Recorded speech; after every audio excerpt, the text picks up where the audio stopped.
انتہائی دھاندلی زدہ الیکشن کے باوجود پاکستان تحریک انصاف نے بھرپور کامیابی حاصل کری۔ ان الیکشن میں اب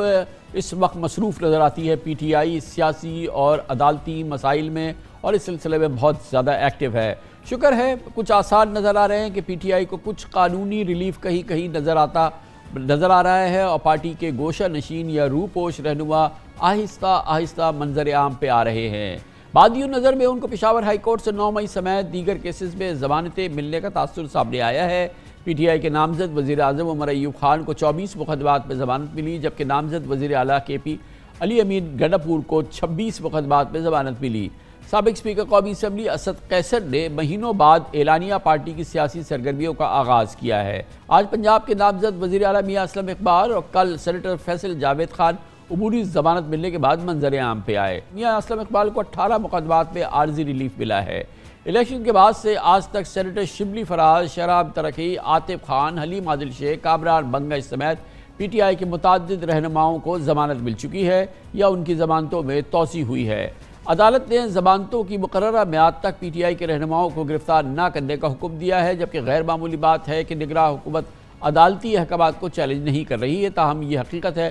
کہ کریک ڈاؤن اور قید و بند کی صوتوں نے پی ٹی آئی کے رہنماؤں کا حلیہ بدل کے رکھ دیا ہے۔ بات یہ ہے کہ مبینہ انتخابی دھاندلیوں کے خلاف پی ٹی آئی کی شکایتوں کی بھی سنوائی ہو رہی ہے۔ دارالحکومت اسلام آباد میں قومی اسمبلی کی تینوں نشستوں سے کامیاب مسلم لیگ نون کے تینوں امیدوار طارق فضل چودھری، انجم عقیل اور راجہ خرم نواز کی کامیابی کی نوٹیفیکیشن معطل ہو چکے ہیں۔ کراچی اور لاہور سمیت ملک کے مختلف شہروں میں پی ٹی آئی کے اراکین کی انتخابی شکایات پر الیکشن ٹریبونل سماعت کر رہے ہیں۔ اہم بات یہ بھی ہے کہ اب اڈیالہ جیل میں عمران خان سے ان کے وکلاء کے علاوہ پی ٹی آئی کے سیاستدانوں کو بھی ملنے کی اجازت ملی ہے۔ اسد قیصر پچھلے ہفتے عمران خان سے ملاقات انہوں نے لی تھی، ہدایت لی تھی، جبکہ کل بھی وہ عمران خان سے ملنے اڈیالہ جائیں گے۔ ان ملاقاتوں میں عمران خان نے پی ٹی آئی کو سیاسی قوتوں سے مذاکرات کرنے کا گرین سگنل بھی دیا ہے۔ خبریں ہیں کہ آج مولانا فضل الرحمان سے ملاقات میں اسد قیصر نے مانی پی ٹی آئی کا پیغام انہیں پہنچایا۔ پچھلے ایک ہفتے میں اسد قیصر اور علی امین گنڈاپور کی سیاسی ملاقاتوں اور پی ٹی آئی کے 9 منتخب اراکین کی سنی اتحاد کونسل میں اجتماعی شمولیت کو بھی کافی اہمیت دی جا رہی ہے۔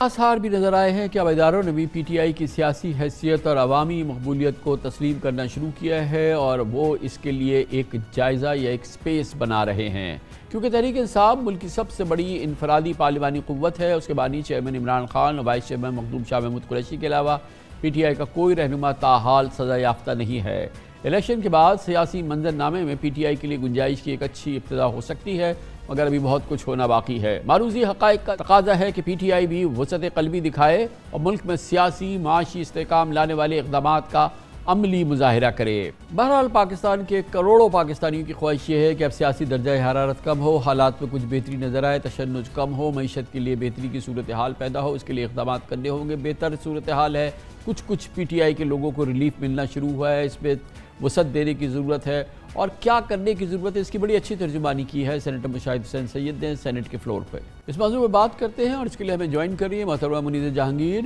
کو چیئر پرسن ہے human rights commission of Pakistan کی۔ بہت بہت شکریہ منیزہ صاحبہ۔ یہ تو پوری دنیا جانتی ہے کہ پی ٹی آئی نے کس پس منظر میں الیکشن لڑا، اس کے ساتھ کیا مسائل تھے اور اس کے بعد بھی جو الیکشن ہوا پھر اور اس کے حوالے سے پوری دنیا جو کہہ رہی ہے وہ میں اور آپ سب جانتے ہیں۔ لیکن اب ایک ڈیولپمنٹ ایسی ہوئی ہے کہ پی ٹی آئی کے کچھ لوگ جو ہیں ان کی بیلز ہونی شروع ہوئی ہیں، ان کو اس طرح سے نہیں فالو کیا گیا یا ان کو دوبارہ نہیں پکڑا گیا جیسے کہ اس سے پہلے عام تاثر ہوتا تھا، کچھ سپیس بنتی نظر آ رہی ہے۔ آپ کیا کہیں گی اس بارے میں؟ بالکل، بہت شکریہ کامران صاحب، آپ نے مجھے انوائٹ کیا اور آپ نے بالکل درست کہا کہ سپیس بنتی ہوئی نظر آ رہی ہے اور ہم نے دیکھا ہے انفارچونیٹلی یہ بات درست ہے کہ جب بھی سیاسی جو منظر نامہ ہے وہ نرم ہوتا ہے تو اسی طرح سیاستدانوں کی جو عدالت کے اندر مشکلات ہیں وہ بھی کم ہو جاتی ہیں۔ ایسا ہونا تو نہیں چاہیے اور عدالتوں کو جو ایک سٹرکٹ قانونی تقاضا ہے right to fair trial 10A اس کے تحت ہی چلنا چاہیے، مگر ہم نے یہ دیکھا ہے پاکستان کے اندر کہ جب بھی سیاسی مشکلات میں ایک سیاستدان ہوتا ہے تو پھر اس کے اوپر جو قانونی چارہ جوئی ہے وہ بھی سخت ہی ہوتی ہے۔ اسی طرح آپ دیکھیں کہ جو پی ٹی آئی کی خواتین ہیں جو اس وقت پھر بھی پابند سلاسل ہیں، انڈر دا CRPC ان کو بیل مل جانی چاہیے۔ اتنی لمبے عرصے تک جو ہے خواتین کو اس طرح حراست میں نہیں رکھا گیا ہے ماضی میں بھی، مگر ان کو بھی بیل نہیں ملی، اور یہ بھی ایک وائلیشن ہے آپ سمجھ لیں رائٹ ٹو فیئر ٹرائل کا۔ اسی طرح اعجاز چودھری صاحب کی بھی میں بات کروں گی، انہوں نے بھی یہ نقطہ اٹھایا ہے کہ کم از کم آپ میری ایک پبلک ہیئرنگ تو کرائیں، مجھے عدالت میں تو لائیں، اگر آپ میری اسی طرح سلاخوں کے پیچھے آپ میرا ٹرائل چلائیں گے تو پھر مجھے جو ہے رائٹ ٹو فیئر ٹرائل نہیں ملے گا۔ تو یہ جو تمام باتیں ہیں یہ بالکل درست ہیں، اور رائٹ ٹو فیئر ٹرائل کی یہ خلاف ورزی ہے، نہ کہ صرف پاکستان کے آئین کے مطابق مگر جو ہم نے انٹرنیشنل کنونشنز بھی سائن کیے ہیں اس کے مطابق بھی۔ مگر اگر آپ اس کو سیاسی طور پہ دیکھیں تو جہاں ہم نے ایک نرمی دیکھی ہے سیاسی ایٹماسفیئر میں، اب الیکٹڈ گورنمنٹ آ گئی ہے، تو اسی طریقے سے ہم نے دیکھا ہے کہ جو عدالتی ماحول ہے وہ بھی اسی طرح نرم ہوا ہے سیاستدانوں کی طرف سے، سیاسی پرزنرز کی طرف سے۔ یہ آوازیں آ رہی ہیں کہ اب ہمیں ایک ہیلنگ ٹچ دینا ہے، ہم نے ایک نئی ابتدا کرنی ہے، الیکشن ہو گیا ہے، اس سے پہلے تو یہ سیاسی حکومت نہیں تھی، اب تو ایک منتخب حکومت آ گئی ہے۔ کتنی ذمہ داری ہے اس منتخب حکومت کی کہ اس کے دور میں یہ سیاسی قیدی نہ رہیں، یہ سیاسی قیدی چھوٹے، اور جو بڑے سیاسی رہنما ہیں، ابھی آپ نے اعجاز چودھری صاحب کا ذکر کیا، چودھری پرویز الہی صاحب کا بہت پرومیننٹ کیس ہے، ان کو درجنوں بار ضمانت ملی مگر اس کے باوجود وہ کسی صورت سے رہا نہیں ہوئے، ان کو کوئی سزا نہیں ہوئی ہے۔ تو یہ اب جو آنے والی حکومت ہے اس کی کتنی ذمہ داری ہے کہ وہ جو سیاسی آزادی ہے اور جو کہنے کی آزادی ہے اور جو تمام سیاسی جماعتوں کو باقاعدہ پرفارم کرنے کی یا اپنا کام کرنے کی آزادی ہے، یہ اس کی کتنی بڑی ذمہ داری ہے مریم نواز صاحبہ کی، شہباز شریف صاحب کی؟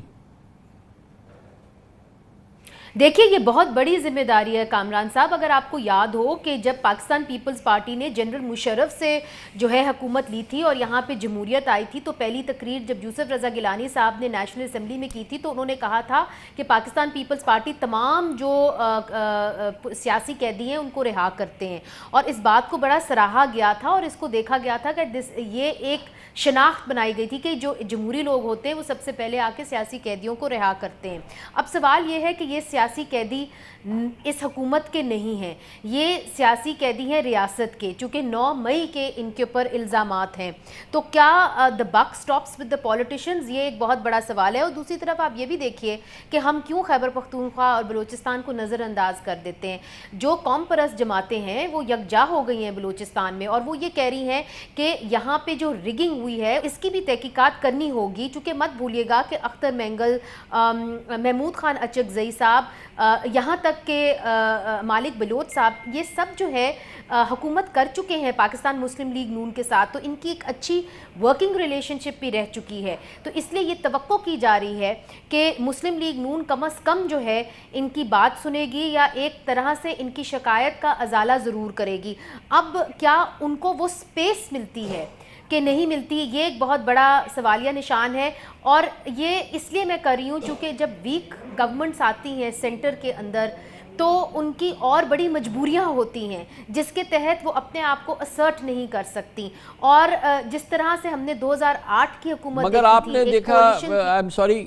مگر آپ نے دیکھا کہ اگر آپ اپنی بڈنگ نہیں کرتی ہیں، آپ کسی اور حوالے سے بڈنگ کر رہے ہوتے ہیں تو اس کی بڑی کاسٹ ہوتی ہے نا۔ ابھی آپ دیکھیں نون لیگ کا جو الیکشن میں انجام ہوا ہے، آپ اور میں اچھی طرح سے جانتے ہیں، جو ریزلٹس بھی آئے ہیں اس کو بھی اب کتنا بلیو کریں کتنا نہیں کریں۔ اس کے بعد اب اگر آئندہ دور کے اندر بھی جتنا بھی ٹائم ان کو ملتا ہے، دیکھتے ہیں 5 سال ملتا ہے کہ نہیں ملتا ہے، لیکن اس کے بعد بھی اگر وہ ڈیلیور نہیں کریں گے تو پارٹی پھر پیرش ہو جائے گی۔